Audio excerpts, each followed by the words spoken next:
जय हिंद, वंदे मातरम। प्यारे बच्चों, कैसे हैं आप? उम्मीद करता हूँ आप सभी लोग अच्छे होंगे।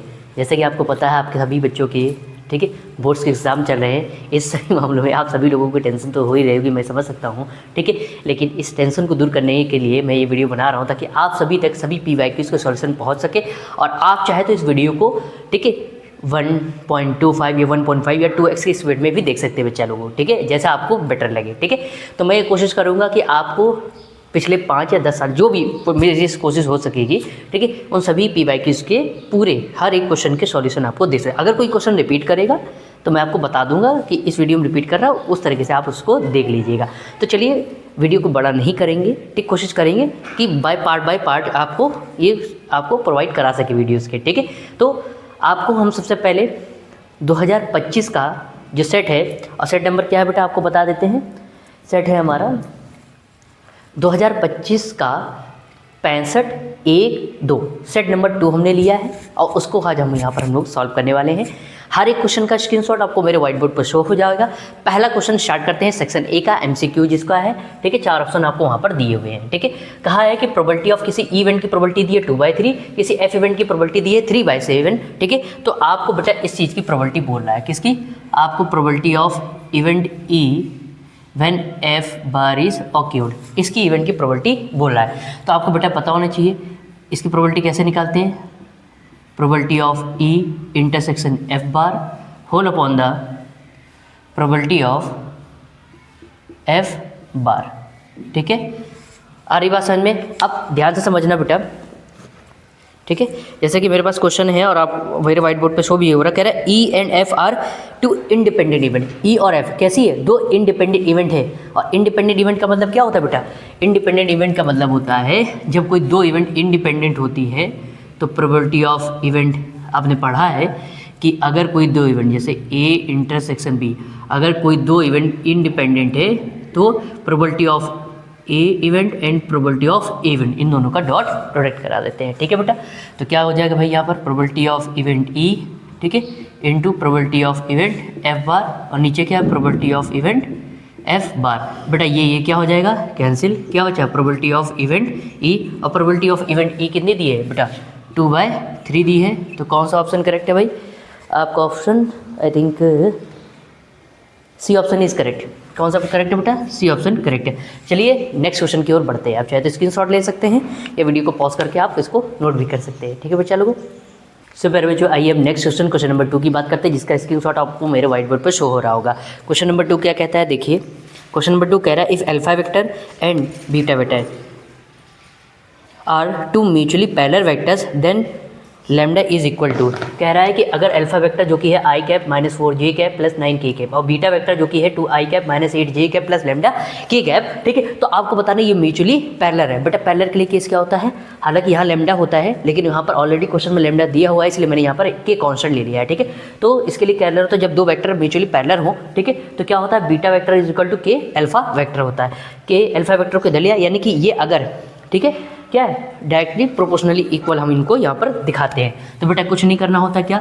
सबसे पहले हम देखते हैं यहाँ पर A1/A2 is equal to B1/B2 और इज इक्वल टू C1/C2। मतलब I J K, ठीक है, इन दोनों अल्फा और बीटा वेक्टर में जो I J और K के कोफिशिएंट है उनको प्रोपोर्शनली इक्वल कर देते हैं। तो बेटा देखिए क्या हो जाएगा भाई यहाँ पर A1 बेटा I का कोफिशिएंट होता है जो कि है 1, A2 J का कोफिशिएंट इधर वाले में होता है, ये होता है 2, B1 कितना है? J का कोफिशिएंट क्या है? -4, नीचे B2 J का कोफिशिएंट क्या है? -8 इज इक्वल टू C1 यानी K का कोफिशिएंट क्या है बेटा? 9, C2 यानी K, इधर K का कोफिशिएंट क्या है बेटा? लैम्डा, ठीक है बेटा। ये तो हो गया 1/2। अगर इसको कैंसिल करोगे माइनस से माइनस कैंसिल, 4 1 जा 4, 4 2 जा 8, तो बेटा ये क्या हो जाएगा? 1/2, ये आ जाएगा 9/λ। आपको दिख रही है ये 2 रेशियो क्या है? इक्वल है। तो आप इसको किसी भी एक के इक्वल ले लीजिए। तो इसको हमने 1/2 के क्या ले लिया? इक्वल, तो 9/λ। बेटा इसका इधर मल्टीप्लाई करा दीजिए, इसका इधर क्रॉस मल्टीप्लिकेशन करा दीजिए। लैम्डा को 1 में कराएंगे लैम्डा, और 2 का 9 में कराएंगे, कितना हो जाएगा? 18, यानी कि लैम्डा की वैल्यू कितनी आ गई? 18। कौन सा ऑप्शन करेक्ट है बेटा? B option is correct. I hope आपको ये क्वेश्चन समझ में आ रहे होंगे। सो पहले बच्चों अब आइए क्वेश्चन नंबर 3 की बात करते हैं, जिसका स्क्रीनशॉट आपको मेरे व्हाइट बोर्ड पर शो हो रहा होगा। इसके इंटीग्रेशन को कैसे सॉल्व करेंगे बेटा, कुछ नहीं करना होता है। एक बार इस कॉस स्क्वायर एक्स को 1 के नीचे ले लीजिए, एक बार इस कॉस स्क्वायर एक्स को साइन के नीचे ले लीजिए। तो हमने ये किया बेटा 1 अपॉन कॉस स्क्वायर एक्स, फिर ये हो जाएगा 2 साइन एक्स। एक बार कॉस स्क्वायर एक्स को इसके नीचे लिख ले बेटा, तो इसको इससे लिख सकते हैं cos x into cos x, और ये हो जाएगा बेटा d x. So integration is equal to 1 upon cos square x क्या होता है बेटा, ये होता है सेक स्क्वायर एक्स।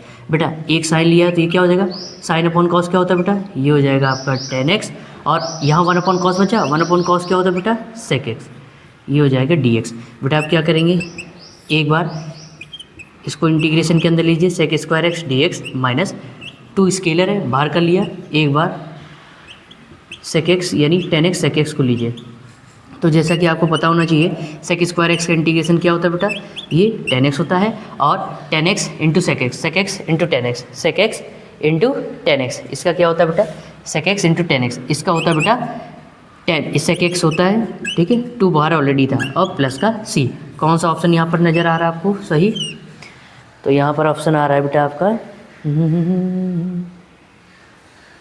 ये ऑप्शन करेक्ट।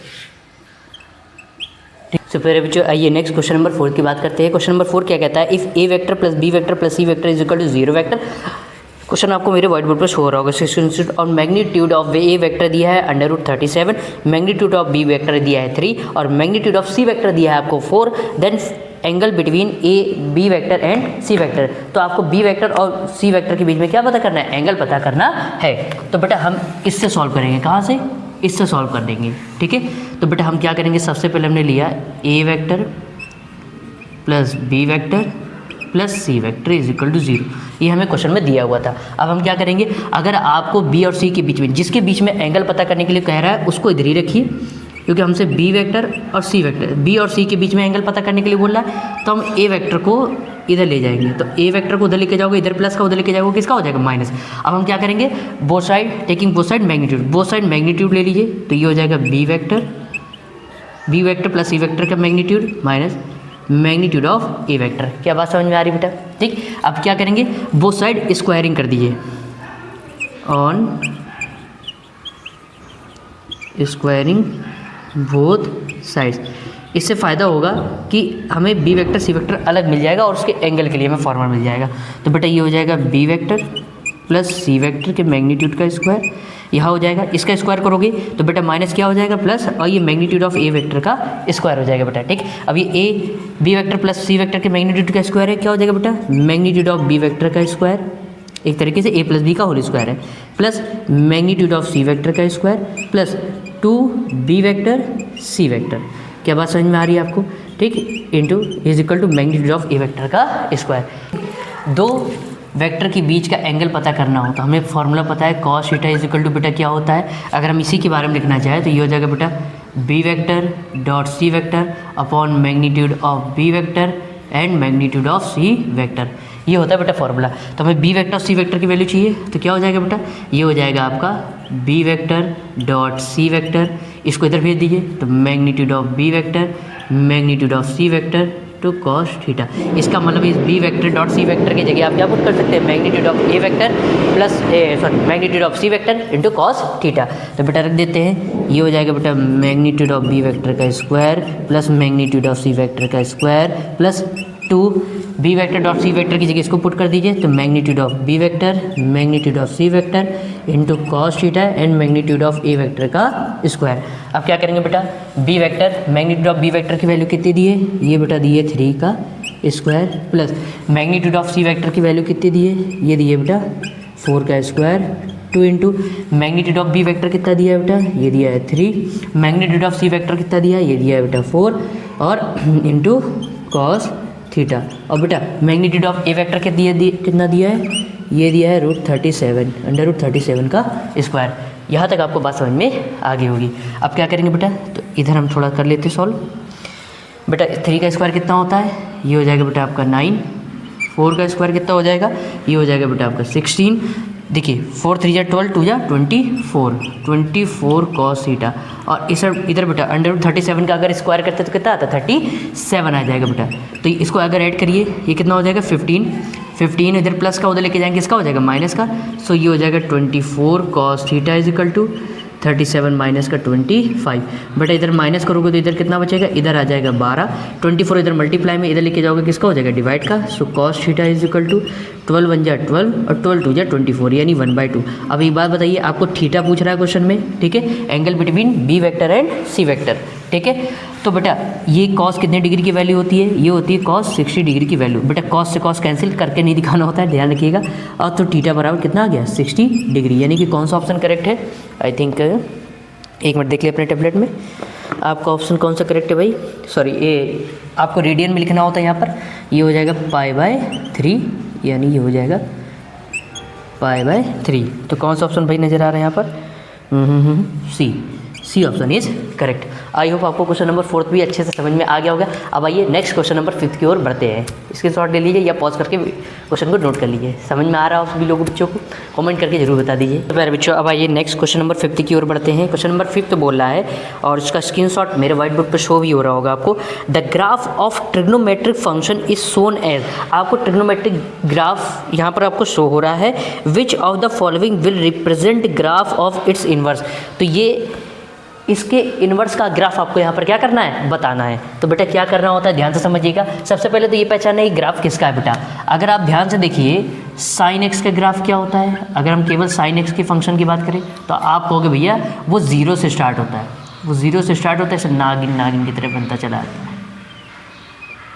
इस तरीके से बनता है। और यही चीज़ अगर हम बात करें कॉस एक्स की तो आपको पता है कॉस एक्स का ग्राफ हमेशा किससे स्टार्ट होता है, 1 से। किससे स्टार्ट होता है बेटा, 1 से, ठीक। यानी कि ये जो ग्राफ है वो किसका है तो ये cos x का। अब इसके इन्वर्स का आपको ग्राफ पता करना है तो देखिए इसके पास 2 तरीके हैं। पहला तो एक आप ओरिजिन के अबाउट, ठीक है, ओरिजिन के अलोंग ये एक लाइन खींच लीजिए, ठीक है। अब इसका सिमेट्रिकली ग्राफ यहाँ पर बना दीजिए, मतलब यहाँ पर जो इसका सिमेट्रिकली यहाँ बन के आएगा, ठीक है, वो इसका इन्वर्स होता है, ठीक है। तो अब ये इसका सिमेट्रिकली कैसे होगा बेटा, ध्यान से समझना।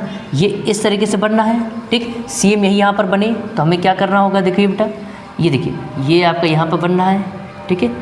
तो इसको हमें इस तरीके से ड्रॉ करना है,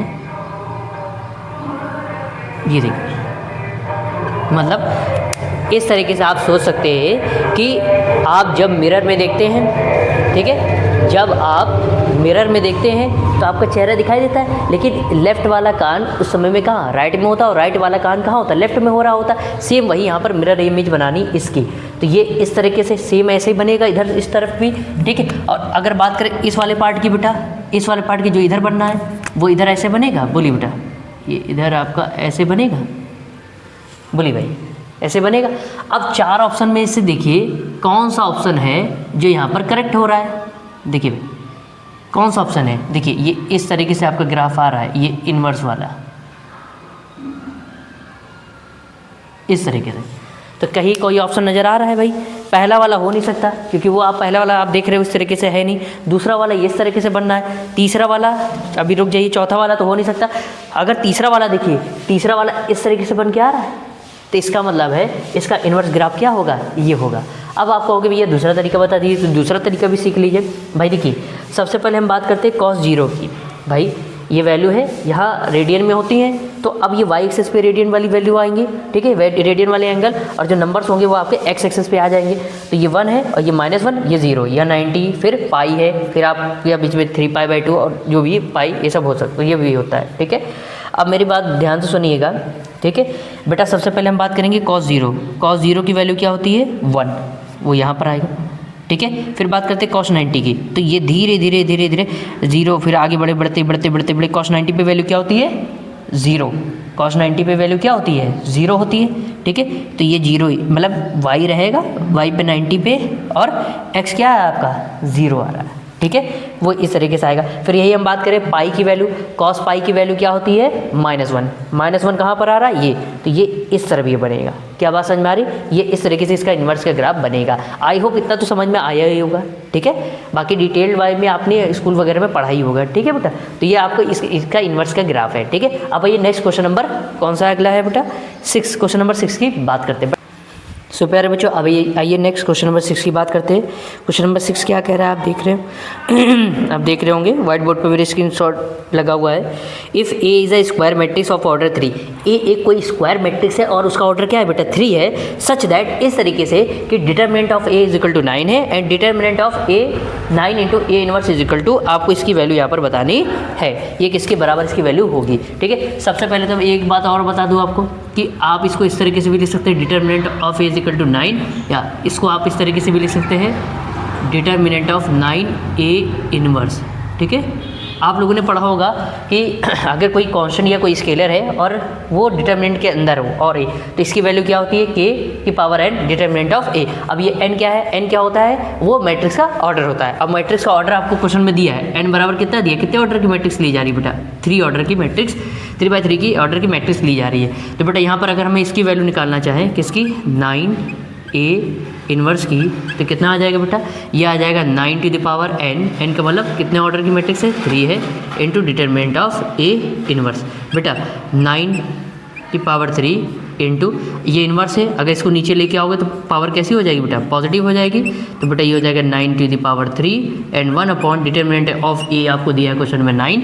बेटा 9 से 9 ये कैंसिल है, ये हो गया 9 का स्क्वायर। क्या आंसर इन स्क्वायर में आ रहा है, बिल्कुल बात सही है, आंसर स्क्वायर में आ रहा है और इसका बी ऑप्शन क्या है, करेक्ट है। आई होप आपको क्वेश्चन नंबर 6 भी अच्छे से समझ में आ गया होगा। मेरे बच्चों, अब आइए नेक्स्ट क्वेश्चन नंबर 7 की ओर बात करते हैं। क्वेश्चन नंबर 7 आपको मेरे व्हाइट बोर्ड की स्क्रीन पर शो हो रहा होगा, उसका स्क्रीनशॉट लगा दिया। अब आइए नेक्स्ट क्वेश्चन नंबर 7 की देखते हैं। If f of x is equal to mod x plus mod x minus 1 then which of the following is correct, इनमें से कौन सा दिया हुआ करेक्ट है। देखिए सॉल्व करके ऑलरेडी लिखा कि बड़ा था, समय बचाने के लिए मैंने सॉल्व पहले से कर लिया। अब देखिए मॉड है तो कई केसेस बनेंगे, पहला जब क्या हो x लेस देन 0, जब 0 से क्या हो छोटा हो x, तो उस समय में ये मॉड क्या हो जाएगा नेगेटिव, ये मॉड क्या हो जाएगा नेगेटिव। ठीक है, फिर इसके बाद दूसरा केस ये बनेगा जब x क्या हो ग्रेटर देन इक्वल टू 0 हो और लेस देन 1 हो, 1 से छोटा हो और 0 के बराबर या 0 हो। ठीक है, उस केस में क्या होगा, ये पॉजिटिव हो जाएगा और ये क्या हो जाता है नेगेटिव हो जाएगा। ठीक है, फिर इसके बाद जब तीसरा case x is greater than equal to 1 हो, यानी 1 हो या 1 से बड़ा हो, उस केस में दोनों ही क्या हो जाएंगे, पॉजिटिव हो जाएंगे। अगर इसको सॉल्व करोगे ये आएगा, इसको सॉल्व करोगे ये आएगा, इसको सॉल्व करोगे तो ये आएगा। बात समझ में आ गई, ये 3 फंक्शन हमारे बन के रेडी हो गए।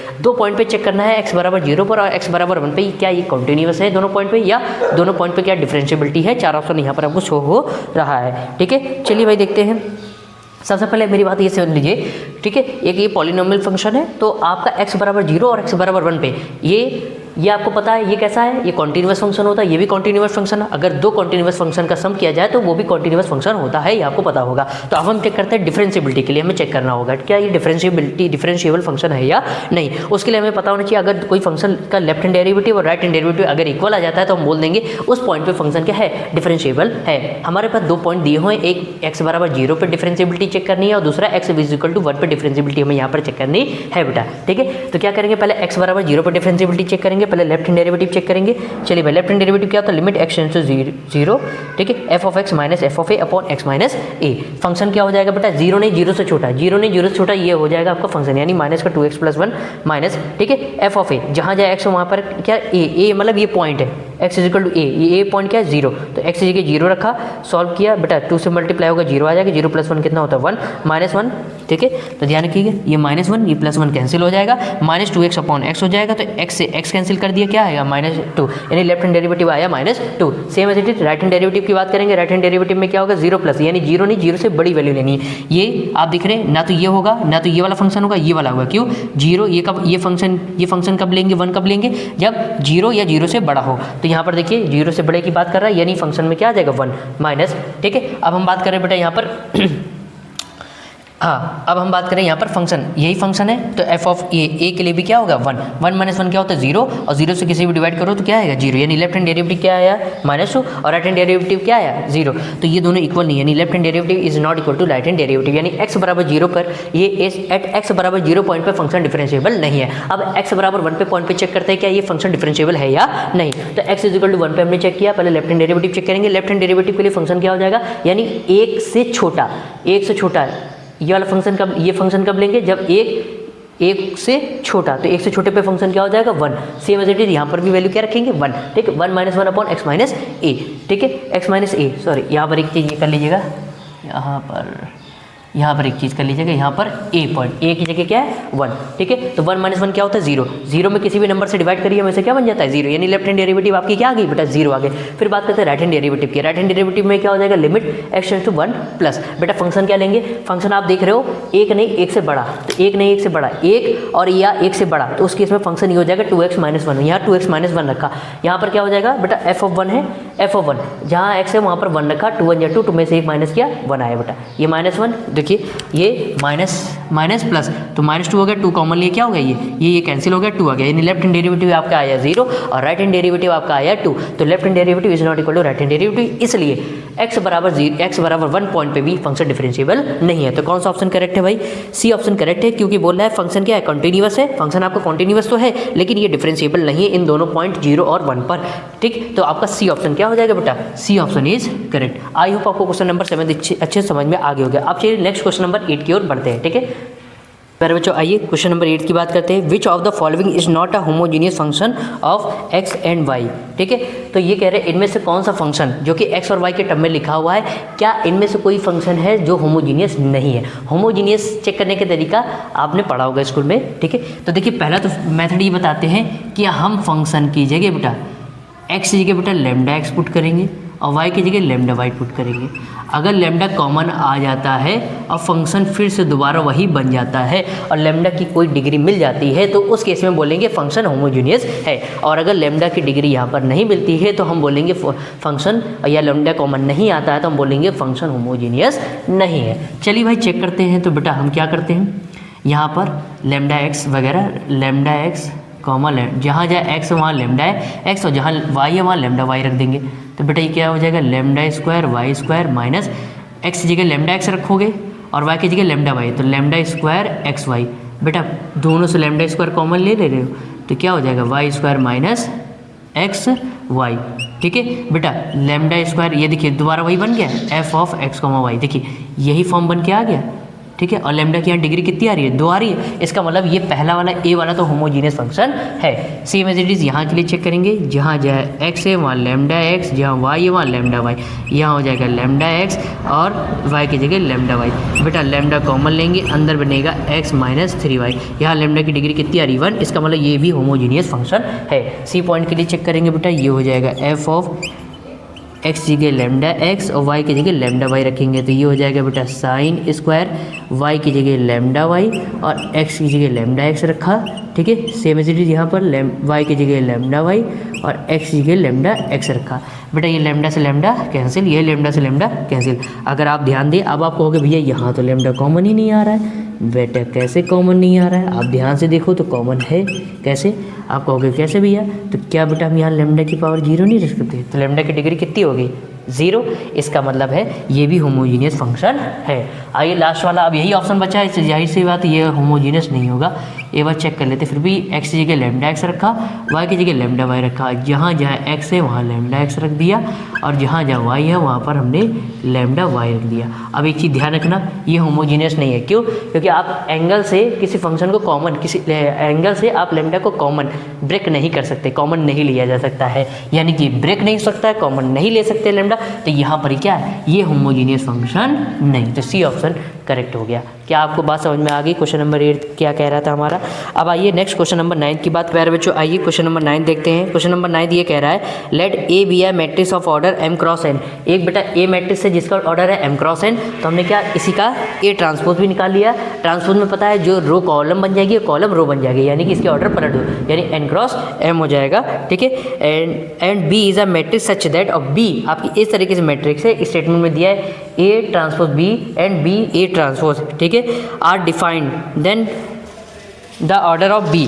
तो आपको बी मैट्रिक्स का ऑर्डर पता करना है। बी मैट्रिक्स हमें पता करना है तो हमने लेट कर लिया कि बी मैट्रिक्स क्या है, पी क्रॉस की ऑर्डर की वैल्यू है, यानी पी और क्यू की आपको यहाँ पे वैल्यू पता करनी, वो यहाँ से आएगी। बेटा ध्यान से देखना बेटा अगर ध्यान से देखो ए ट्रांसपोज क्या है, ए ट्रांसपोज है बेटा एन क्रॉस एम, और बी मैट्रिक्स क्या है, बी मैट्रिक्स को आपने लेट किया है पी क्रॉस क्यू। बेटा दो मैट्रिक्स का मल्टीप्लिकेशन तभी हो सकता है जब पहली मैट्रिक्स की कॉलम दूसरी मैट्रिक्स के रो के क्या आ गई बराबर आ जाए। इसका मतलब है बेटा यहाँ पर ये आपकी क्या है, ये जो p की वैल्यू है वो किसके, ये p है वो किसके पी की वैल्यू क्या है एम होगी। सेम एज इट इज दूसरी मैट्रिक्स की बात करते हैं तो बी मैट्रिक्स क्या है, बी मैट्रिक्स को हम लोग पी इंटू क्यू ऑर्डर की है। सेम एज इट इज अगर हम बात करें ए ट्रांसपोज की तो ए ट्रांसपोज क्या है बेटा एन क्रॉस एम। और दो मैट्रिक्स का मल्टीप्लिकेशन तभी हो सकता है जब पहली मैट्रिक्स का कॉलम दूसरी मैट्रिक्स के रो के क्या हो बराबर हो, यानी कि यहाँ से क्यू की वैल्यू क्या आ गई, क्यू की वैल्यू आ गई एन। इस तरीके से बेटा हमारी जो बी मैट्रिक्स है उसका ऑर्डर क्या हो जाएगा एन के, बी मैट्रिक्स पी की जगह क्या है बेटा, पी की वैल्यू आई है एम और क्यू की वैल्यू आई है एन, यानी कि इस मैट्रिक्स का ऑर्डर क्या है एम क्रॉस एन। कौन सा ऑप्शन सही है भाई, सी ऑप्शन करेक्ट।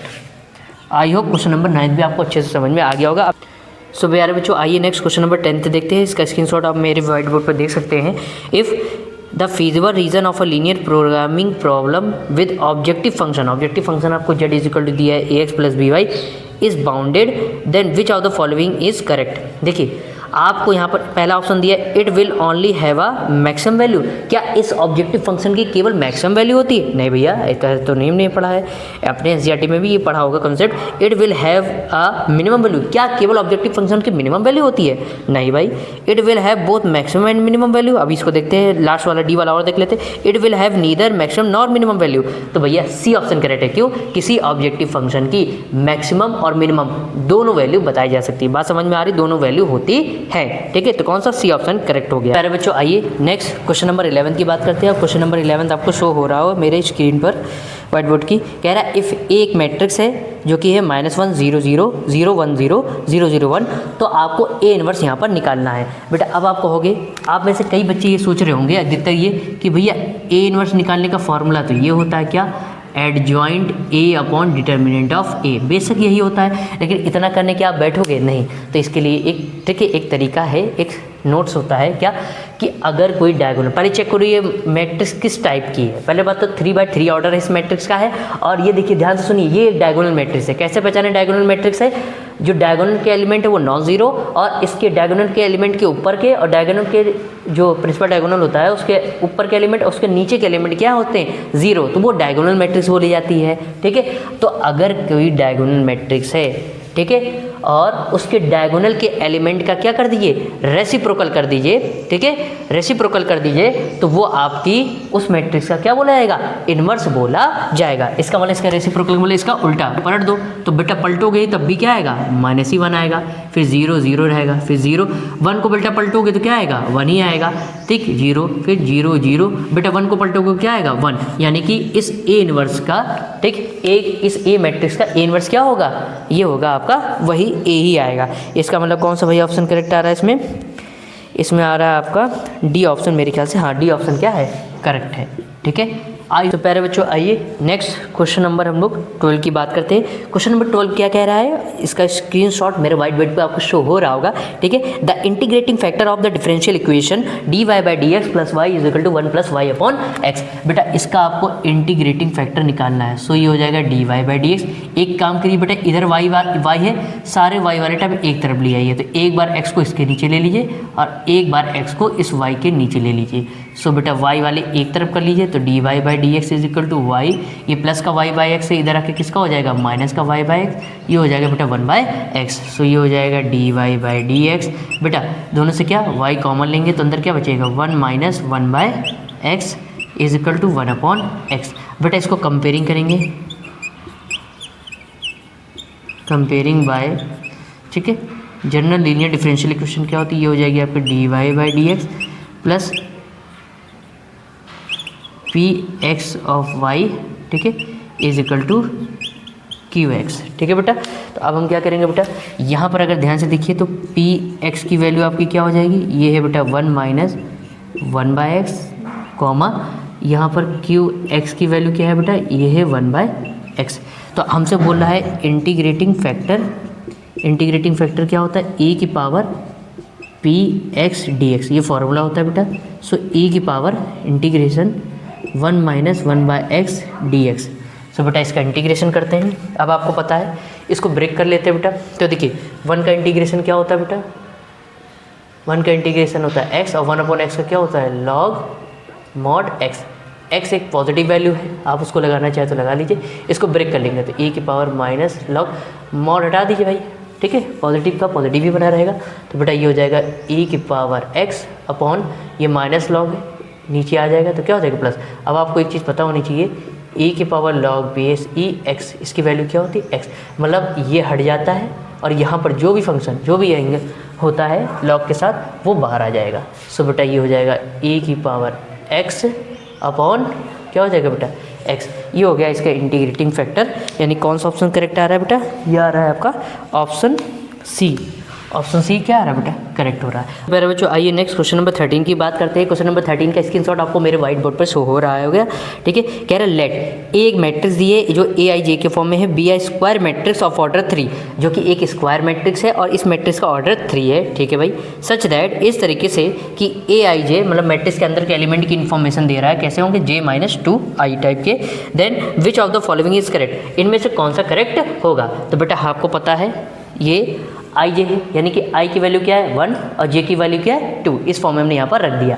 अब देखिए बेटा पहले हमने अंदर के जितने भी 4 ऑप्शन में बोल रहे थे, जितने भी एलिमेंट की बात कर रहे थे, उन सभी टाइप के जो उसके रो कॉलम है वो हमने ले लिया है। तो पहले 1 2 को सॉल्व किया तो आपको पता आई की जगह आई की जगह क्या रखा 1 और जे की जगह क्या रखा 2, सॉल्व किया 0। आई की जगह 1 रखा, जे की जगह क्या रखा 3, सॉल्व किया 1 आया। आई की जगह 2 रखा, जे की जगह 3 रखा, सॉल्व किया -1 आया। आई की जगह 3 रखा, जे की जगह 1 रखा, सॉल्व किया -5 आया। आई की जगह 3 रखा, जे की जगह 2 रखा, सॉल्व किया -4 आया। ये सारे एलिमेंट आ गए जो कि 4 ऑप्शन से हमारे मैच करेंगे। अब देखिए पहला ऑप्शन क्या बोल रहा है। पहला ऑप्शन बोल रहा है भाई, फर्स्ट ऑप्शन आपका बोल रहा है बेटा क्या A12 यानी पहला रो दूसरा कॉलम क्या वो ग्रेटर देन 0 है। नहीं भैया ये 0 है, ये ग्रेटर देन 0 नहीं है, तो ये ऑप्शन तो करेक्ट नहीं है, फॉल्स है।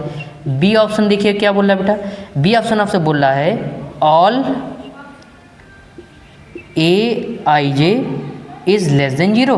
क्या कह रहे हैं कि जितने भी ए आई जे मतलब जितनी भी वैल्यूज़ हैं क्या वो सारी की सारी 0 से छोटी हैं। नहीं भैया देखो ये 0 से छोटी है, लेकिन ये क्या है, ये 0 और ये 0 से बड़ी है, इसका मतलब ये भी क्या है, ये भी रॉन्ग है भाई। सी वाला देखिए, सी ऑप्शन बोल रहा है A13 plus A31 is equal to -6।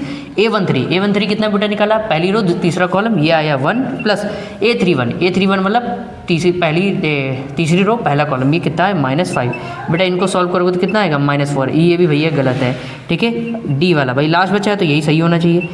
A23 दूसरी रो तीसरा कॉलम इज़ ग्रेटर देन तीसरी रो दूसरा कॉलम A32, क्या ये भाई सही है, चेक कर लो भाई।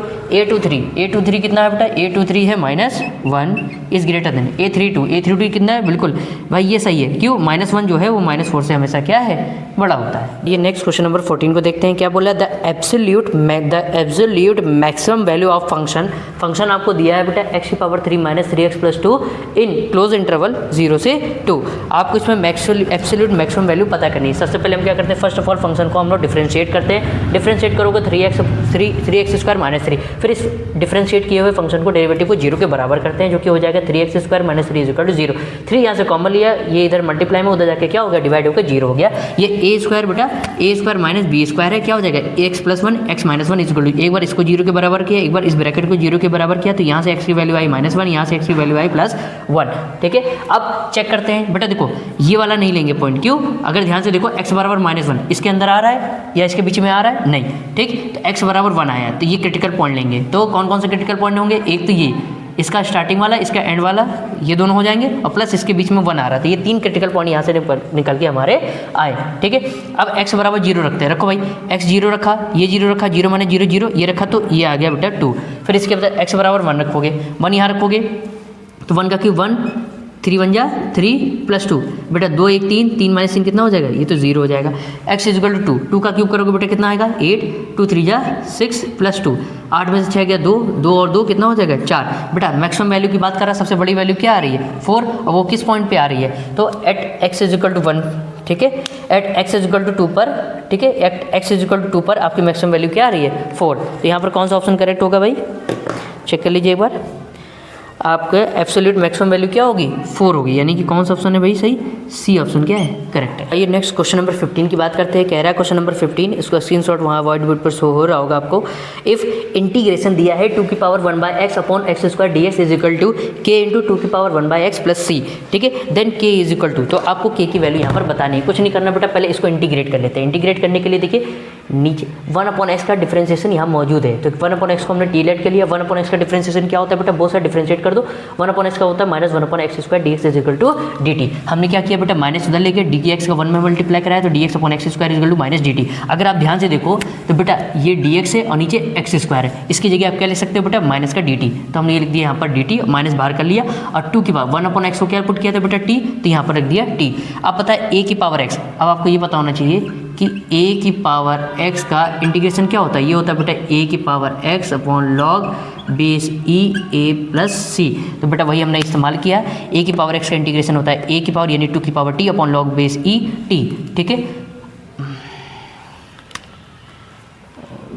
1 मिनट, ये बेस 2 होगा, सॉरी यहाँ बेस क्या होगा बेटा 2 होगा। फिर इसके बाद अब क्या करना है बेटा, एक चीज़ और यहाँ बेटा बेस 2 कर लीजिए, यहाँ बेस 2 हो जाएगा। ठीक है, तो 2 की पावर बेटा t की वैल्यू क्या है, t को क्या पुट किया था 1/x, तो t की जगह रख दिया 1/x log base e 2 plus c। तो यहाँ पर हो जाएगा log बेस e 2, ये हो जाएगा, इसको ब्रेक किया तो देखिए इतना पार्ट -1 log बेस e 2 और 2 की पावर 1/x प्लस c, इसको अलग कर दिया। अगर कंपेयरिंग करोगे बेटा देखो ये सेम है, तो k की जगह क्या लिखा है, k की जगह ये लिखा है, तो k का k इज इक्वल टू कितना हो जाएगा बेटा, ये हो जाएगा 1/2 log बेस e 2। देखो बेटा कौन सा ऑप्शन सही आ रहा है भाई, k की वैल्यू में कौन सा ऑप्शन सही आ रहा है बेटा, ये आ रहा है बेटा ए ऑप्शन, हाँ ए ऑप्शन करेक्ट है आई थिंक, हाँ ए ऑप्शन क्या है आपका करेक्ट है। आई होप आप पर बच्चों आइए नेक्स्ट क्वेश्चन नंबर 16 की बात करते हैं। 16 कह रहा है if A and B are invertible matrices, A और बी दो इन्वर्टिबल मैट्रिसेस हैं, ठीक है, then which of the following is not correct. तो इनमें से कौन सा करेक्ट नहीं है बेटा, चलिए देखते हैं, ध्यान समझिएगा। ये तो करेक्ट है, क्यों, क्योंकि ए बी का होल इन्वर्स की बात करें तो बी इन्वर्स ए इन्वर्स होता है, ये तो भाई करेक्ट है। ठीक है, इसके बाद एडजॉइंट ए की बात करें तो आपने पढ़ा है अगर कभी भी ए इन्वर्स का फॉर्मूला क्या होता है, आप कहते हैं भैया ये होता है adjoint A upon determinant of A. तो अगर ध्यान से देखो इसके अंदर मल्टीप्लाई करा दिया गया एडजॉइंट ए, तो ये इसी से तो बना है फॉर्मूले से, ये भी सही है भाई। अगर डिटर्मिनेंट निकाल के उस मैट्रिक्स का इन्वर्स करो, या ये डिटर्मिनेंट ऑफ ए इन्वर्स और ए इन्वर्स ऑफ डिटर्मिनेंट, ये भी प्रॉपर्टी होती है डिटर्मिनेंट की, ये भी सही है। ये गलत है, क्यों, क्योंकि इसके लिए होता है, ये होता है A inverse plus B inverse, ना कि बी इन्वर्स ए इन्वर्स। तो कौन सा ऑप्शन सही है भाई, हमारा ए ऑप्शन सही है। ये प्रॉपर्टी क्या है, करेक्ट नहीं है। पहले बच्चों आइए नेक्स्ट क्वेश्चन नंबर 17 की बात करते हैं। देखिए क्वेश्चन नंबर रीड करते हैं पहले 17। कह रहा है the corner points of the feasible reason in graphical representation of a LPP यानी लीनियर प्रोग्रामिंग प्रॉब्लम में आप लोग ग्राफ को क्या डिज़ाइन करते हैं और ये उनके कॉर्नर पॉइंट हैं। ठीक है, कोई फीजिबल रीजन है, उस फीजिबल रीजन में कॉर्नर पॉइंट दिए हैं। पहला कॉर्नर पॉइंट दिया है 2,72, दूसरा कॉर्नर पॉइंट दिया है 15,20 और तीसरा कॉर्नर पॉइंट दिया है 40,15 और आपको ऑब्जेक्टिव फंक्शन दे दिया है z is equal to 18x plus 9y। तो आपको बोला है क्या कि किस पॉइंट पर मैक्सिमम है और किस पॉइंट पर आपको मिनिमम वैल्यू बता रहा है, किस पॉइंट पे। ठीक है, आप देख रहे हो, पॉइंट पुट करके देख लेना, मैंने ऑलरेडी कैलकुलेट कर दिया। इस पॉइंट पे z की वैल्यू आ रही 684, इस पॉइंट पे z की वैल्यू आ रही 450 और इस पॉइंट पे z की वैल्यू है 8 से 55। तो भैया सबसे बड़ी वैल्यू कौन सी है, सबसे बड़ी वैल्यू है z, यानी कि एट 40,15 मैक्सिमम वैल्यू कितनी है 855 और एट 15,20, ठीक है, मिनिमम वैल्यू कौन सी है बेटा 450। यानी कौन सा ऑप्शन सही है, ऑप्शन आपकी है सी ऑप्शन करिए। z is maximum at 40,15 and z is minimum at 15,20। तो आपका ऑप्शन सी इज़ करेक्ट। चलिए नेक्स्ट क्वेश्चन नंबर 18 की बात करते हैं। क्वेश्चन नंबर 18 कह रहा है the area of shaded region bounded by the curve. आपको एक कर्व दिया है y² is equal to x, parabola एक कर्व दिया है and x is equal to 4 and the x axis is given by. आपको टोटल मिला के इसका एरिया बताना है क्या होगा। ठीक है, इसकी एरिया क्या हो जाएगा भाई, देखिए ध्यान समझिएगा। y is equal to y² is equal to x, y² is equal to x, फिर x is equal to 4 and x axis आपको पता होना चाहिए, ये x एक्सेस है और ये y एक्सेस है। तो ये जो शेडेड रीजन है बेटा, इसका आपको क्या बताना है, एरिया यहाँ पर निकालना है। तो बेटा अगर हम यहाँ बात करें area of a shaded region क्या हो जाएगा बेटा, इंटीग्रेशन ऑफ, पहली बात तो लिमिट। हम एक काम करते हैं, एक स्ट्रिप ड्रॉ करते हैं जो कि किसके अलॉन्ग है बेटा, वाई एक्सिस के अलॉन्ग है। एक्स एक्सिस पे हम लोग वाई एक्सिस के अलॉन्ग एक स्ट्रिप ड्रॉ करते हैं। ये स्ट्रिप का शेप आपको पता है कैसा होता है, ये आपने सीखा होगा मेथड अपने स्कूल में, ठीक है।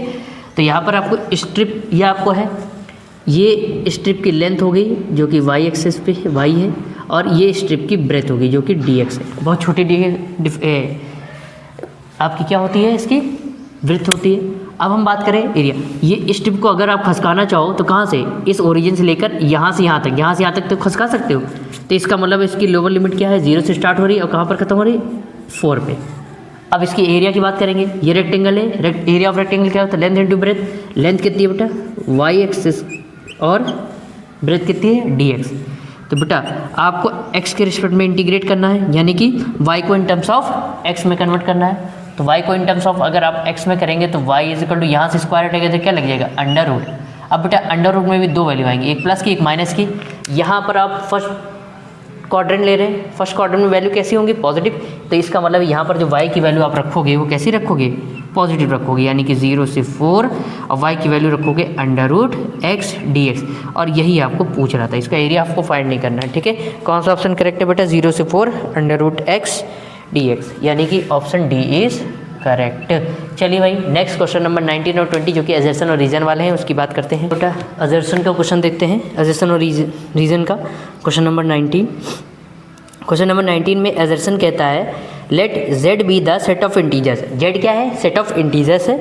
अब फंक्शन आपका दिया है, फंक्शन क्या बोल रहा है, z टू z, ये मैपिंग दी है आपकी z से z, ठीक है। यानी डोमेन के एलिमेंट भी z है, यानी इंटीजर्स है, और कोडोमेन के एलिमेंट भी क्या है, इंटीजर्स है। डिफाइंड एज, फंक्शन दिया है f of x is equal to 3x minus 5।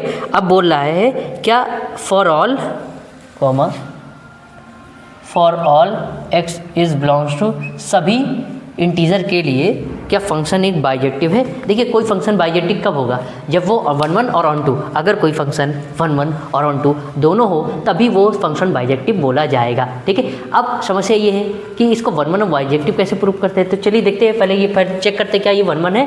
One के लिए हम क्या करते हैं, कोडोमेन से कोई दो डिफरेंट इमेज निकालते हैं, ठीक है।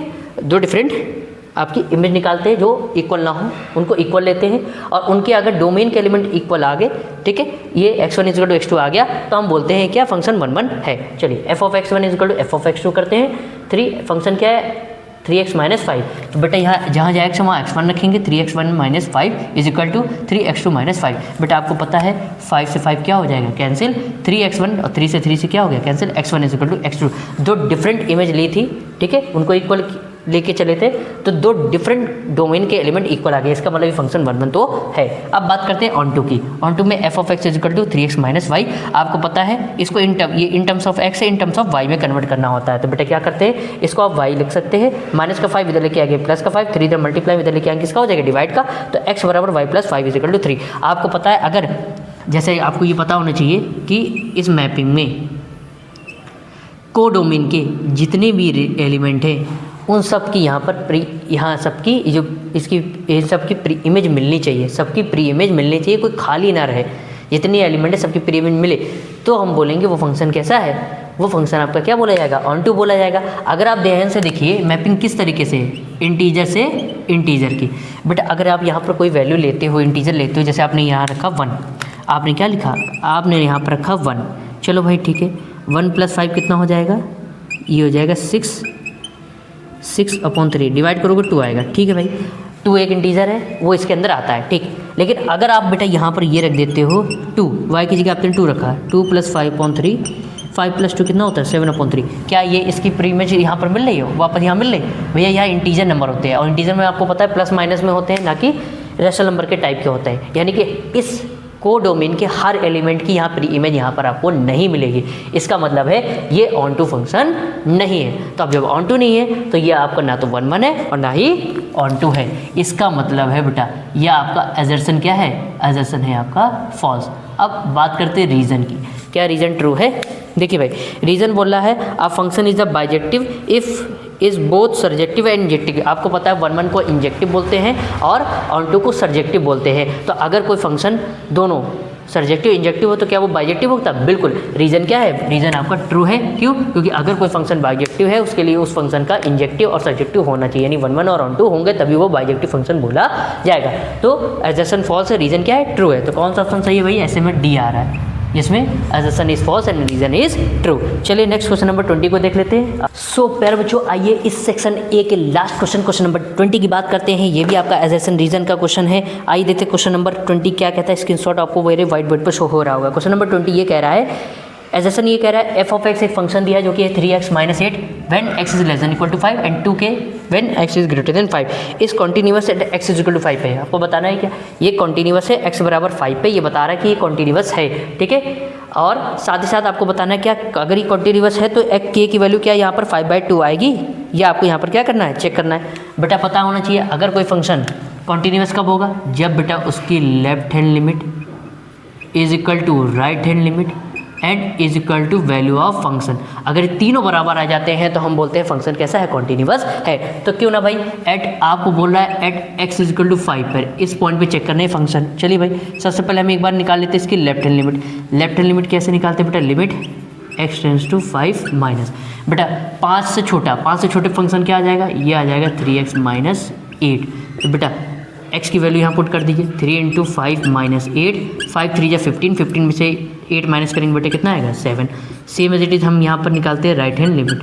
राइट हैंड लिमिट कैसे आ जाएगी बेटा? तो ये हो जाएगा limit x tends to 5 plus 5 से बड़ा, यानी कि क्या हो जाएगा? 2k। आपको पता है फंक्शन कैसा है? कॉन्टिन्यूअस है, ठीक है। तो बेटा क्या हो जाएगा भाई?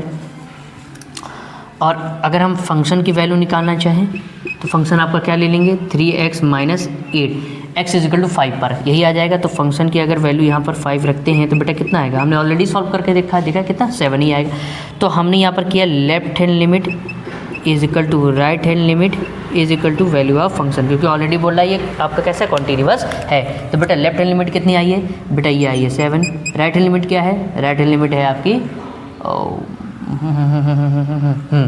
ये बेटा यहाँ आप निकाल लो, ये 2k ही आएगा। क्यों? क्योंकि यहाँ पर कोई x में फंक्शन कि x वेरिएबल में नहीं है, तो ये 2k कांस्टेंट है, तो ये 2k as it is he रहेगा। तो ये हो जाएगा 2k और फंक्शन की वैल्यू क्या है? 7। दो वैल्यू सेम है, आप चाहे तो इसको इसके बराबर कर दीजिए, ले लीजिए, या इसको इसके बराबर। तो चलिए भाई 7 इज इक्वल टू 2k, तो यहाँ से k की वैल्यू कितनी आ जाएगी बेटा? ये आ जाएगी 7/2। क्या भाई एजर्सन हमारा सही है? एजर्सन में तो k की वैल्यू क्या दिखा रहा है? एजर्सन में तो k की वैल्यू दिखा रहा है 5/2 और हमारी k की वैल्यू क्या आ रही है? 7/2। इसका मतलब है आपका एजर्सन क्या है? एजर्सन इज क्या है बेटा? बोलो भाई, कमेंट करके बताओ। एजर्सन इज फॉल्स।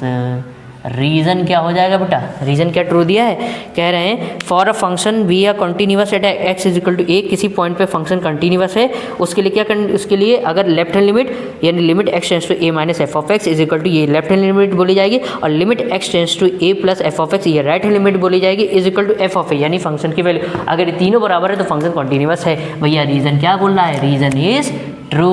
और जब एजर्सन फॉल्स और रीज़न ट्रू है तो कौन सा ऑप्शन सही? Option D is correct. I hope आपको क्वेश्चन नंबर 20 लास्ट बिंदास तरीके से समझ में आ गया होगा। नोट्स कर लीजिए।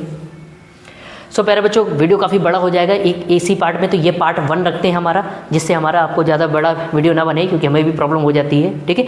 तो अब नेक्स्ट पार्ट में हम लोग सेक्शन बी को सॉल्व करेंगे, ठीक है। इस वाले पार्ट में हमने सेक्शन ए के सभी क्वेश्चन, सभी 20 के 20 क्वेश्चन को सॉल्व कर लिया है, और यह है आपका 2025 का। तो उम्मीद करता हूँ आपको जितने भी क्वेश्चन का सॉल्यूशन करा है अच्छे समझ में आ गए होंगे, ठीक है। आपने पढ़ा तो होगा ही भाई, मैं बस सॉल्यूशन यहाँ पर आपको करा रहा हूँ। कोशिश पूरी यही है कि सारे के सारे क्वेश्चन आपके क्वेश्चन के जितने भी कंसेप्ट वो भी आपको क्लियर करता चले, ठीक है। तो नेक्स्ट वीडियो में मिलेंगे पार्ट 2 में, उसमें हम लोग सेक्शन बी को सॉल्व करेंगे। जय हिंद, वंदे मातरम बच्चों।